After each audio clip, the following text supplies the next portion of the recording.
because we have had such a response, and then having had that program aired, we've had a lot of responses from people who've said to me, "Oh, did you see this interview, or did you hear what this person said?" And since it goes right along with the topic of Christian bashing, I felt like it would be well our time well spent if we were to give a few more of these little snippets of interviews. And I don't know if you've heard any response from that, but I know a few of the people that I know mentioned that they liked the show. They said, "Wow, we didn't know people actually bashed Christians." I mean, you always hear the other way around sometimes, that sometimes Christians are a little too strong and stern on their stance. But everybody really liked the show, and hopefully we give them another good one today. Well, and we're going to play for you. So if you're listening on the radio, please do not change the dial. I want you to hear, because there are a few people that I have to tell you I believe are dangerous. They are dangerous citizens. They're dangerous people. And one of them is Chris Hitchens, or Christopher Hitchens. He has been on several television programs. And what he is first, he's a dangerous sociopath. And I would list him, and I mean this, and I'm not sensationalizing.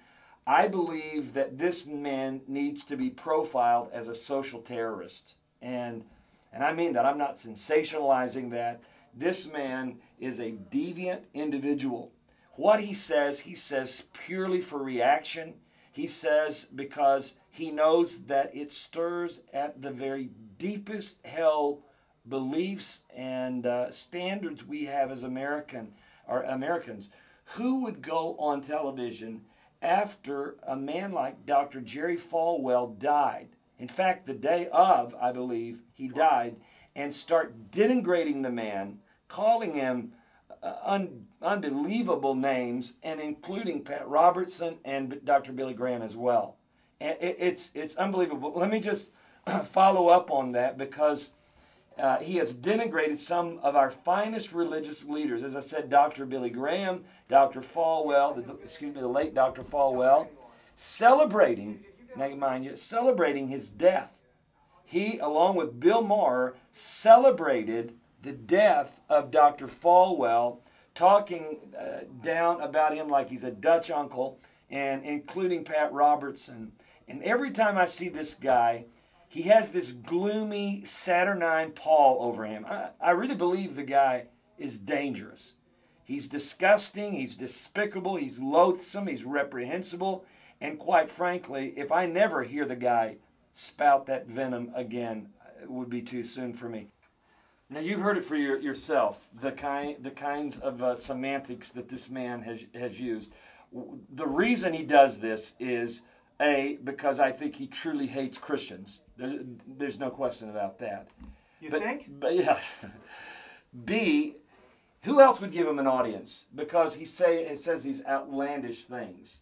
I mean, to sit around and say in his smarmy, self-adulating way, and putting down Christians is, to me, the highest form of hypocrisy. Calling others a charlatan. When he's writing books, he's never done anything in his life. I mean, for me, the way I looked at this interview is, I think that Hannity was trying to give an opportunity to maybe explain himself on his, earlier interview with Anderson Cooper. Maybe, in the spite of the moment, in the heat of the moment, he was expressing, his hatred, or, whatever you want to call it, towards Mr. Falwell. And maybe Hannity was given an opportunity to let the family know that, besides the fact of the feelings he has towards Dr. Falwell, yes, that, like the other gentleman, I think it was Reed, said, at least have the human decency to respect him for what he did, and say, and whether it was prayers with the family, or at least say, I respect the man, but despite that, this is the way I feel. But you hear the difference. There is a very strong dichotomy between atheists and Christians. Christians will at least defer their vitriol speech against someone during a time of mourning, when someone has died, whether it be someone like Gore Vidal, or was the most liberal, Bertrand Russell, whomever. I know Gore Vidal hasn't died, but in the event someone like that were, there are people that disagreed with him vehemently, who would go on the air and say, we have our differences. We've always debated the facts, but let's, for a few days or a few hours, put aside our differences and at least show common decency, human decency. For that man to say Jerry Falwell committed treason, if anybody's committed treason, Mr. Hitchens has created treason.